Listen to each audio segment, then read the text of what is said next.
मिसाल के तौर पे जब कोई चोर पुलिस को देखता है तो उस चोर के दिल में दहशत पैदा होती है। तो इस कॉन्टेक्स्ट में पुलिस चोर के लिए दहशतगर्द है। जब कोई चोर पुलिस को देखता है उसके दिल में दहशत होती है, तो पुलिस चोर के लिए दहशतगर्द है। और ये मैं नहीं कहता हूं, टाइम्स ऑफ इंडिया में एक आर्टिकल आया था कि इंस्पेक्टर आंग्रे टेरराइजेस द अंडरवर्ल्ड। जो छुपे हुए गुंडे लोग हैं अंडरवर्ल्ड के, चोर है, उनके दिल में दहशत पैदा करता है। तो बिल्कुल सही है। तो उस तरीके से मैं कहता हूं कि हर मुसलमान जो भी गलत काम कर रहा है उसके दिल में हर मुसलमान दहशत पैदा करना चाहिए।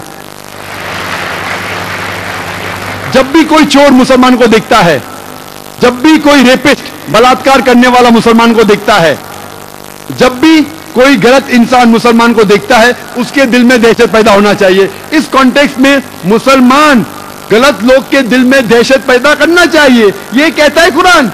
जिस तरीके से पुलिस चोर के दिल में दहशत पैदा करती है, उसी तौर से कुरान में लिखा है सूरह अनफाल में सूरह नंबर 8 आयत नंबर 60 में कि आप मुसलमान गलत लोग के दिल में दहशत पैदा करो।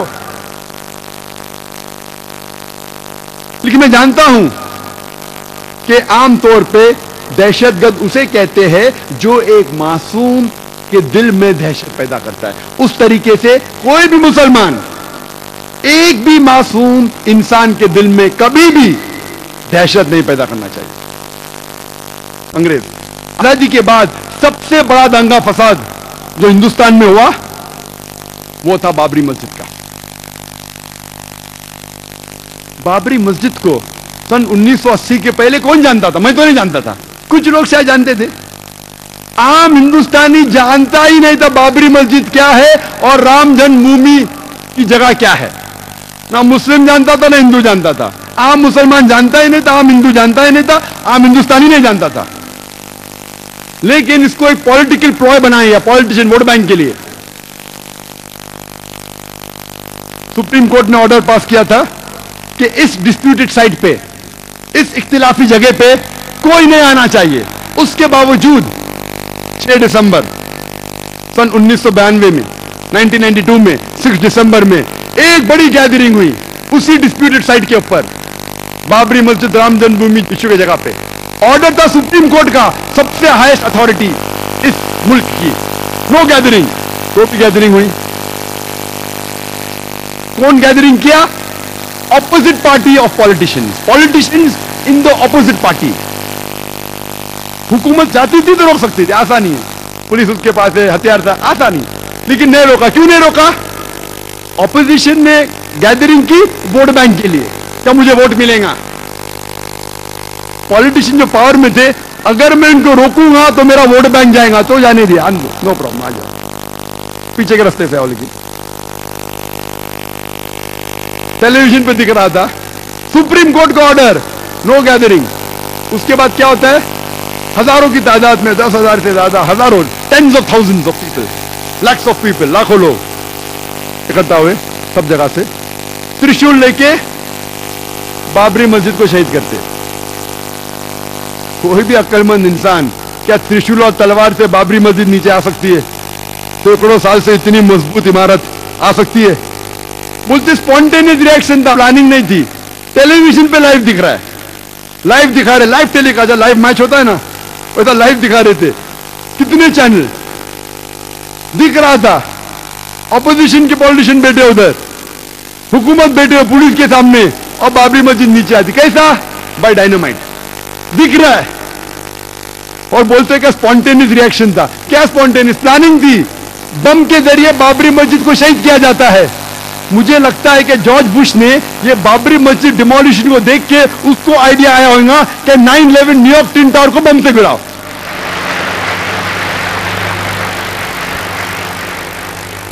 9/11 पे मुझे ज्यादा तकरीर नहीं करने का है, वो 9/11 तो इतना बड़ा, कम से कम 10 तकरीर कर सकता हूं मैं 9/11 के ऊपर, जॉर्ज बुश के ऊपर।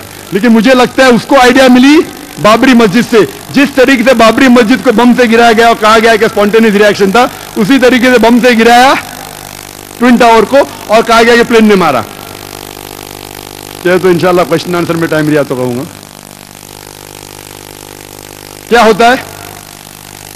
इमीडिएट सारे हिंदुस्तान में दंगे फसाद होते। दंगे फसाद होने के बाद एक्शन का रिएक्शन होता है, हजारों लोग मारे जाते, हजारों लोग का कत्ल होता है सारे हिंदुस्तान में, अक्सर मुसलमान, और खुसूसन बॉम्बे में।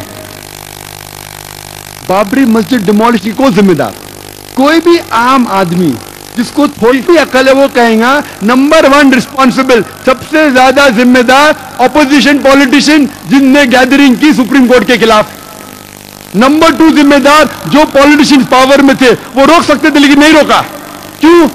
वोट बैंक जाएगा, उसके वजह दंगे फसाद होते। दंगे फसाद में पुलिस चाहती दंगे फसाद को रोक सकती। आप कोई भी सीनियर पुलिस ऑफिसर से पूछिए, मैं तो बहुत से पुलिस ऑफिसर से बात कर चुका हूं इधर और बाहर भी, कोई भी सीनियर पुलिस ऑफिसर से पूछिए, दंगे फसाद को रोकना तो आसान सी बात है। जैसा शुरू हुआ within a few hours, चंद घंटों में रोका जा सकता है। अगर कम पुलिस फोर्स है तो रिजर्व फोर्स को बुलाओ। टेररिस्ट अटैक्स को रोकना बहुत मुश्किल है, कुछ रोक सकते, सब नहीं। सब रोकना नामुमकिन है, 100%। कुछ को रोक सकते। दंगे फसाद 100% रोकना आसान है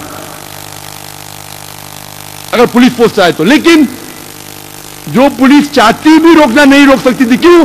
क्योंकि उनको पॉलिटिशियन का दबाव था। पुलिस फोर्स तो फाइनली गवर्नमेंट के अंदर आती ना, होम मिनिस्टर के अंदर। वो पुलिस ऑफिसर चाहता भी था बेगुनाह मुसलमान का कत्ल ना हो, फिर भी कुछ नहीं कर सकता। क्यों? उसके सिर के ऊपर पॉलिटिशियन है। दंगे फसाद होते हैं मुंबई में, 1500 मुसलमान का कत्ल होता है। मोर देन 90-95% जिनका कत्ल होता है मुसलमान होते हैं। 1800 से ज्यादा घायल होते हैं बॉम्बे राइट्स में। इवन पार्टीशन के वक्त भी बॉम्बे में इतना बड़ा दंगा फसाद है, और जिस तरीके से ये दंगे फसाद हुए, और पुलिस चाहती रोक सकती थी, नहीं रोकी। हजारों बेगुनाह लोग की कत्ल हुआ। थोड़ा पहले रिएक्शन था दिसंबर में, उसके बाद जनवरी में, एक हफ्ते बाद जो वापिस था, प्लान था पूरा। It was planned, hand in glove.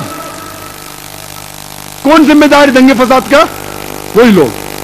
Number 1 opposition politician, जो लोग ने बाबरी मस्जिद में गैदरिंग की। नंबर 2 जो पॉलिटिशियन पावर में थे, उनने वो गैदरिंग को अलाउ किया, नहीं रोका वोट बैंक की वजह से। नंबर 3 आम जनता। आम जनता को बहकाया गया कि लूट मार करो। आम जनता, मेरे नजदीक इस हिंदुस्तान में आम हिंदुस्तानी, आम हिंदू, आम मुस्लिम एक दूसरे से मोहब्बत करता है। मेरे नजदीक मेरे कई हिंदू दोस्त हैं। आम हिंदुस्तानी, आम हिंदू मुसलमान एक दूसरे से मोहब्बत करते हैं। ये पॉलिटिशियन लोग चिंगारी लगाते हैं वोट बैंक के लिए, और बेगुनाह लोग को बहकाते हैं और उनके जरिए राइट्स करते हैं। हम आम जनता हिंदुस्तान की इन पॉलिटिशियन के बहकावे में नहीं आना चाहिए।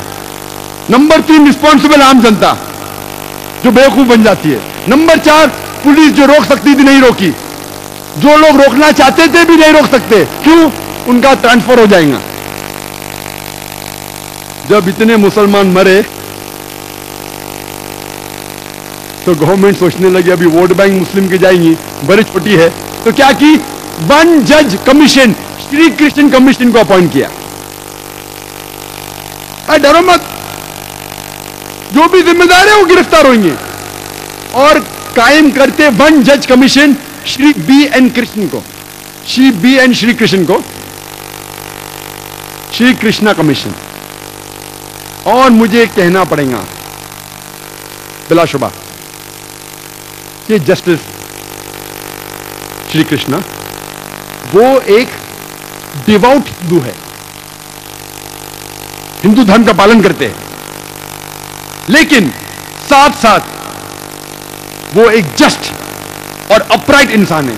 साथ साथ वो एक ईमानदार और अदल के इंसान है, नागरिक है। हमें गर्व है उसके ऊपर। जस्टिस श्री कृष्णा अकेला 1 मैन कमीशन, वो क्या करता है? वो तहकीक करने लगता है कि जिम्मेदार कौन है।